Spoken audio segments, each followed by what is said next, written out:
या प्रसंगी उपस्थित मंचावर ॲडव्होकेट राज पाटील सरपंच धुतीगाव, तसेच आमचे सहकारी मित्र दैनिक विकास नावाचे मुख्य संपादक पत्रकार अफळ सर, ते शालेय व्यवस्थापन समितीचे अध्यक्ष गणेश गवळी, तसेच गावचे विद्यमान सरपंच प्रथम नागरिक रामेश्वर सुरवशे, तसेच शिक्षणप्रेमी भूषण सुरवशे, ते गावचे माजी सरपंच सकाराम सुरवशे, वैताली येथील जिल्हा परिषद शाळेतील शिक्षक व मुख्याध्यापक सर्व कर्मचारी.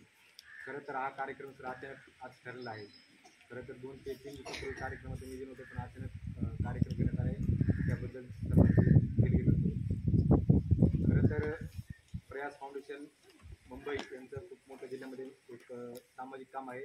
अनेक बीड तालुक्यातील अनेक जिल्हा परिषद शाळांना त्यांना शैक्षणिक साहित्य वाटप करून व अनाथ दिनदुबळे हे जे विद्यार्थी त्यांना दिवाळीला फराळाचं वाटप या प्रयास फाउंडेशन मुंबईच्या मार्फत या ठिकाणी बीड जिल्ह्यामध्ये केलं जात आहे. व आपल्या वडूण तालुक्यात गेल्या 3 दिवसापासून जिल्हा परिषद शाळेत या फाउंडेशनच्या मार्फत व लढा दुष्काळी फाउंडेशनच्या मार्फत विद्यार्थ्यांना शैक्षणिक साहित्य मोफत या ठिकाणी वाटप करण्याचं आयोजन या ट्रस्टच्या व लढा दुष्काळी फाउंडेशनच्या मार्फत तालुक्यातील जिल्हा परिषद शाळेत या ठिकाणी विद्यार्थ्यांना वह्या पुस्तक देण्याचं काम कमिटी करत आहे.